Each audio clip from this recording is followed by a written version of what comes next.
Probably should have went and changed the dates to get rid of the gravel on all the courses. But too late for that now.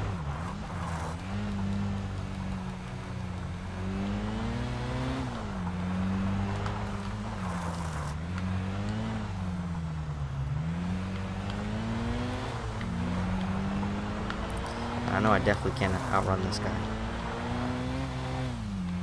Because this track is, it's a lot of corners and not that many straightaways.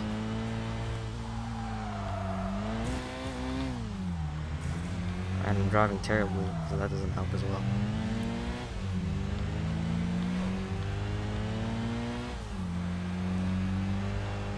But hopefully the low CRX can pull through and with a victory. Some more gravel. Wow. I mean, how much road work do these guys need to do? I'm sure they don't need to repave an entire mountain.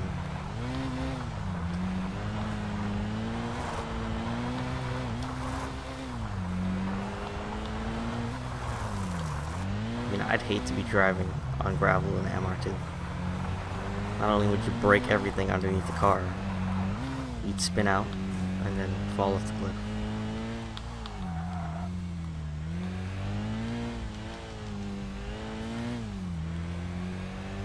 But nevertheless, we finished the gravel section.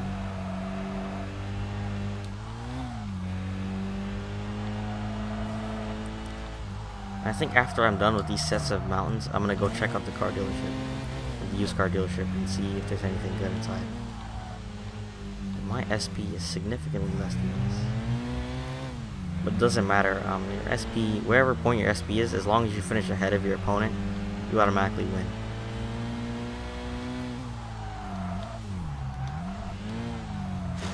Oh my god, you really need to run into the back of me like that. Oh, I guess I did run into the back of him in the beginning. I don't think I'm taking the corners that slow. Oh, the finish line's right here. NACRX beats a turbo SW20. It's a very strange day. Let's do the team now.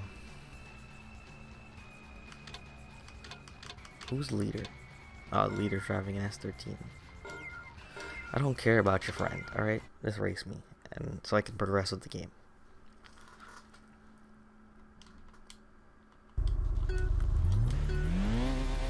Okay, we're racing another box. He has better acceleration than me.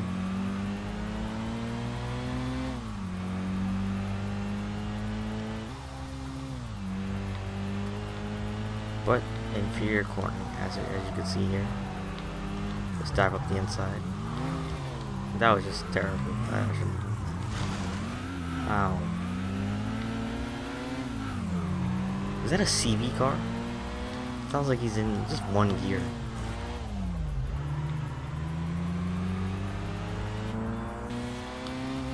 He's not flashing me. That'd be insult.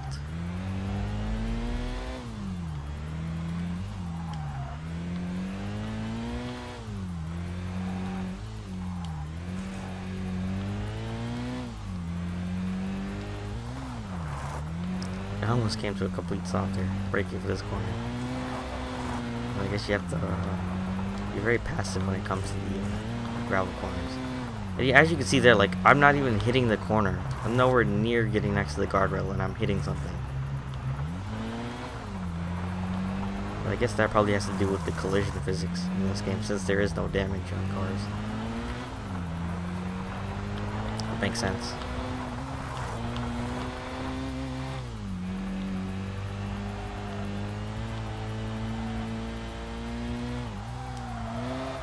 Oh my gosh.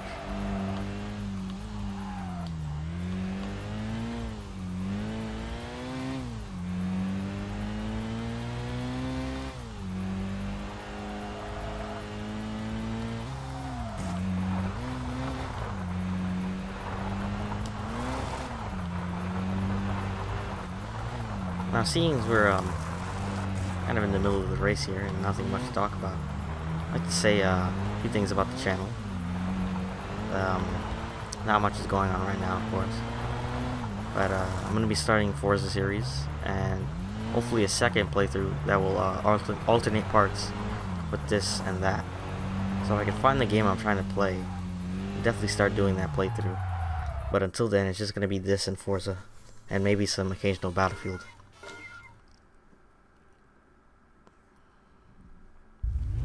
And anyone watching this playthrough, let me know if you want me to stream the parts, like, because I'll definitely stream it. I'd rather record Let's Plays in like regular recordings without the live stream, because when you're doing the live stream, you have to display the music and all that type of stuff. But maybe I'll do like the live stream the final boss.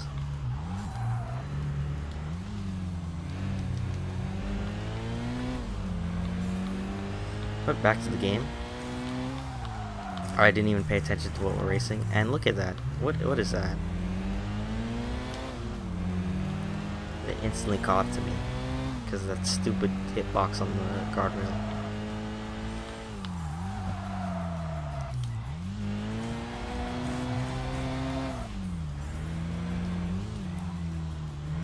I mean, I feel like the understeer is pretty bad in this car actually, on tight tracks like this.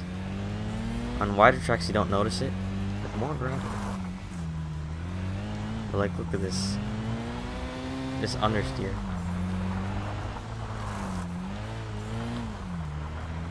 I guess that's what you should expect with a critical tune CRX.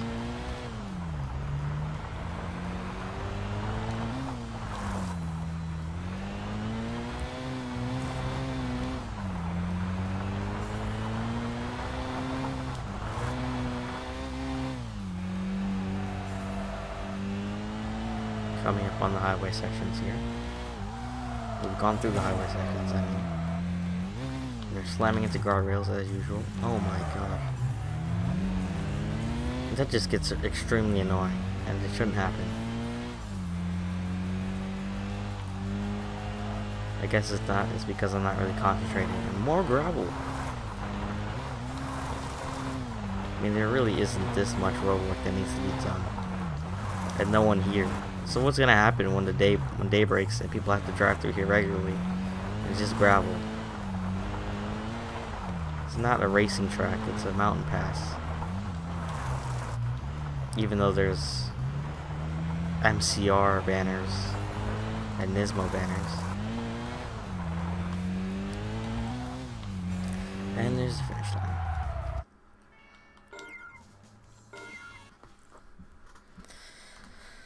And we're gonna have to race the boss here. Yep.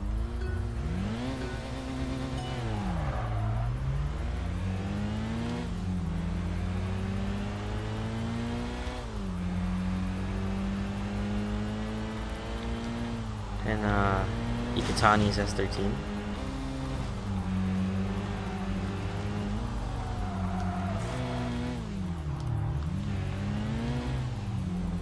And I forgot I unlocked the Hakone Nemari or whatever it was. I have to go check that track out in the day, because I believe there's 2 people there.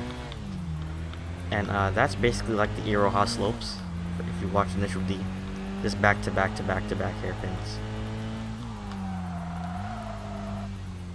So I'll definitely be checking that out next episode. Or if I cut this this long recording session into 2 parts, it'll probably be in next episode.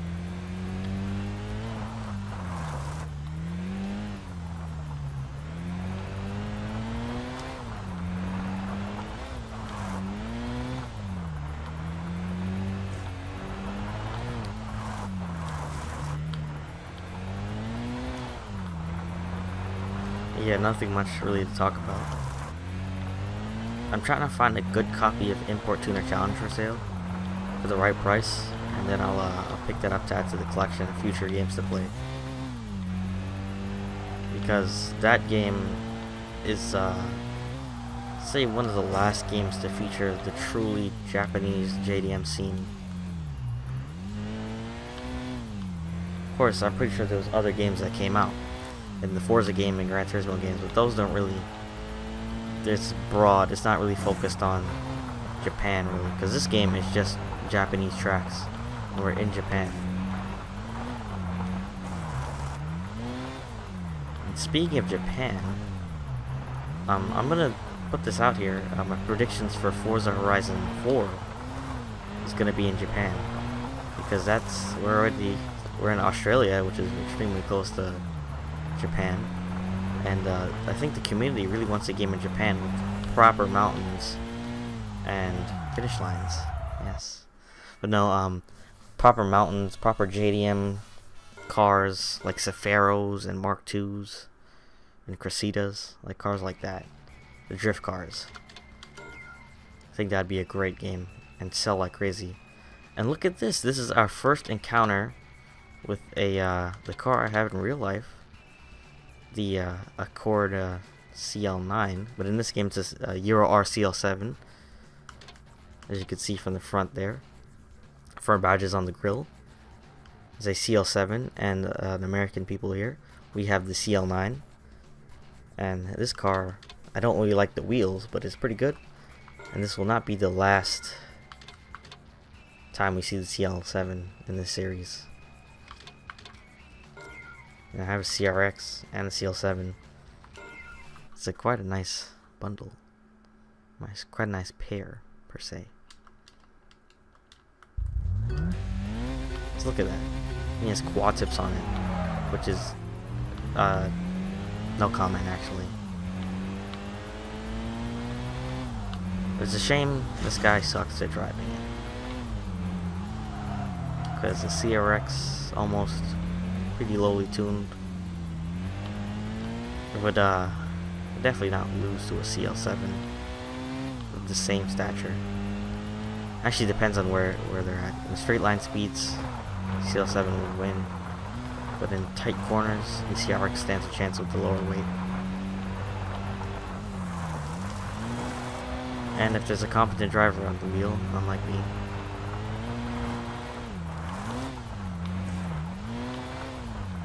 This guy is just CL7, man. You brought the wrong car for this. And I definitely brought the wrong car for this. The CL7 and the gravel, just terrible.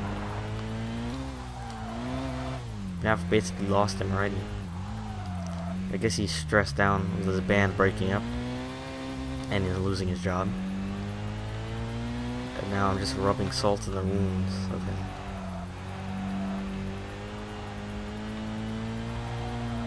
And this is the quickest race we've done today on Akagi.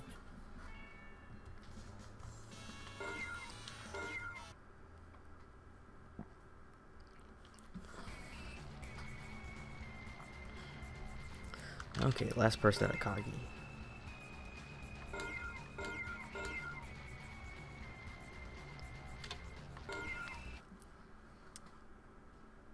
And one thing about doing playthroughs, the game gets not boring, but it's like gets really repetitive.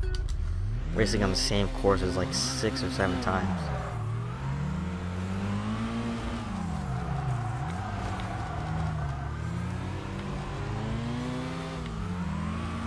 And we're racing a Fit, which is another car that is not featured in games a lot. I know it was in Forza 4. It's like the CL7. And wow, you're trying to kill me there. You see that? I have to put an instant replay on that, because he just almost RKO'd me. But no, the Fit is not a very good car at street racing, and I guess that's why it's not in many games. Because if we were gonna race a Civic or a Civic of the same year, or a Fit, I know I'd pick the Civic.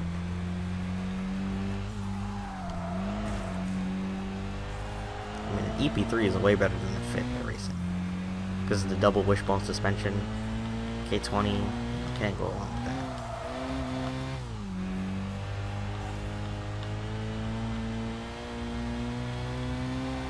I'm just flying through these corners and flying into corners.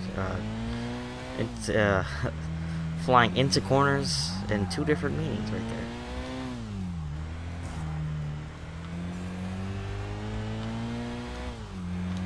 But this is a nice double hairpins here.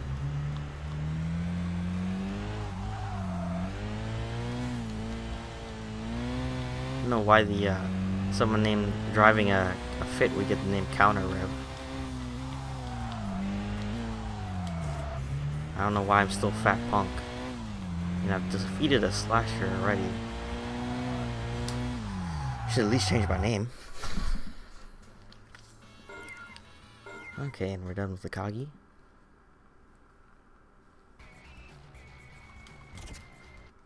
Let's see who's next. And there's one more track. Rocco. And we're gonna skip this cutscene because heavy metal.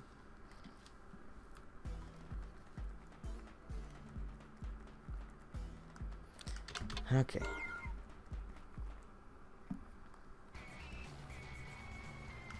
Oh, I must have done everyone at Rocco. Alright. I'm gonna go to the gonna go back to daytime. See if we've unlocked anything. Oh!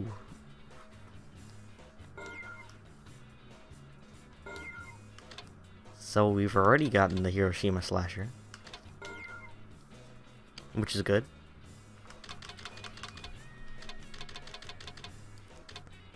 So connection net. So it said mysterious racer. Oh, there's Turbo Level Kit 2 and Turbo Level ROM Level 2. So Hiroshima. Takuma the Slasher. I've been polishing my technique in Hiroshima since long before it became an official course. Come see why everybody in Hiroshima is counting on me. I'll be waiting for you down at the Hiroshima PA. Well, can't say no to that.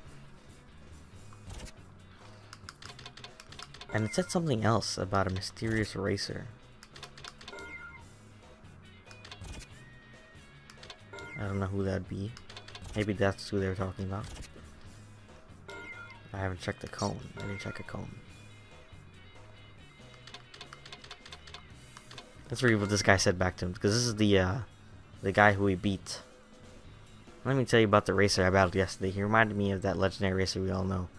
But, and I know this may sound funny, coming from a guy who lost, I don't think his technique will ever be as good as the legends. Well, you know what? I think someone who lost, that means your technique is inferior, right? So I think I'm going to... Oh, controller disconnected. Oh, there we go. I'm going to do the races, the day races in Hakone Negomarari. I don't know how to say it. And then we're going to end the part. And then we'll pick up the next part, beating the Hiroshima slasher. So, Hakone Nanamagari. Yeah, I guess that's how you say it. Okay. So, a high gambler, $100,000, and a beautiful EK9. I mean, just look at that. A Civic Type R EK9. That is just a marvelous car. Much better than the CRX right now. Notice I said right now. The CRX is obviously a better car. See, is the full body kit on it. And he will definitely beat me on the straightaways. This is what I was talking about. I mean, I just cut this guy off right here. That was terrible. Just back-to-back hairpins. Endlessly. It gets really annoying because you jump up in the second and have to go instantly down into first.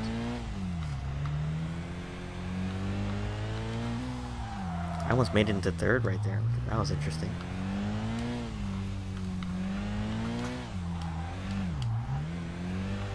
I have to concentrate on doing this because if I don't, I'm just gonna run into the guardrail and hit the front of the barrier and get stuck.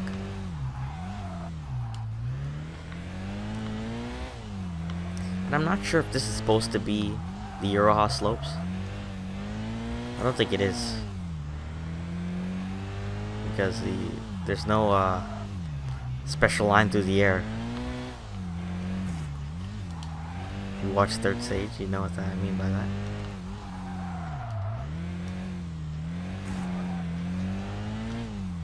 Yeah, not too difficult of a race. I mean, if you get past in the end part here, you're done. You won't be able to pass back the opponent. But secured the victory. 100,000 in my pocket. I'll take that, thank you. And I believe the next racer. Okay, so she's like I have a CA S13, and it's better than a KA. Yeah, I've only gotten a CA when I use SX. Well, you know, sorry, ma'am, but you're gonna have to be destroyed by the CRX. It's a fate everyone has to succumb to at some point in their life. A clearly superior CRX. Look, if I was gonna buy a single cam car right now, I'd definitely buy a D16 CRX over a CA S13. Actually, no, I wouldn't. I'd buy an SR20. Actually, no, never mind. Never mind. It sounds stupid comparing the SR20 to a B16. I know the B16 is only 1.6 liters. And the SR20 is 2 liters. And turbocharged. But nevertheless, we're destroying her CAS-13. Car talk, am I right?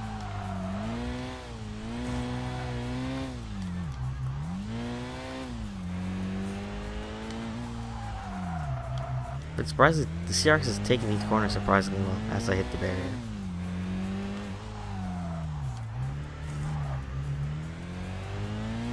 I haven't been taking those last ones very well.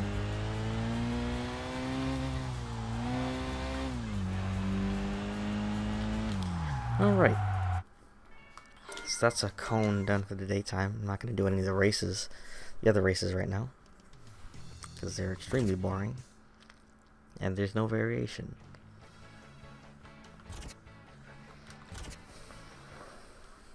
Alright, so I'm going to press save properly now. Okay guys, so I'd like to thank you for, oh, look at that. He went from fat punk to annoying racer. I got sidetracked there, but I'd like to thank you for watching. The next episode we're going to be taking on the Hiroshima Slasher, so stay tuned for that. Be sure to subscribe. Have a good one, everybody.